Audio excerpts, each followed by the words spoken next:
بسم اللہ الرحمن الرحیم۔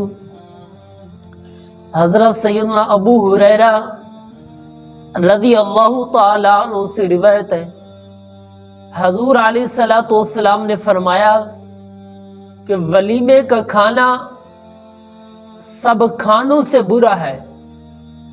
جس ولیمے پر امیروں کو بلایا جائے، فقیروں کو چھوڑ دیا جائے، حضور علیہ الصلوۃ والسلام نے فرمایا کہ اس ولیمے کا کھانا سب کھانوں سے برا ہے۔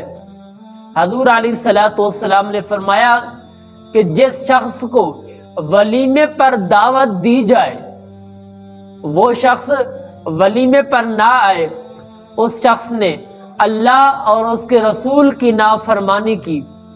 دعا ہے اللہ تعالی ہمیں حضور علیہ الصلوۃ والسلام کی سنتوں پر عمل کرنے کی توفیق عطا فرمائے۔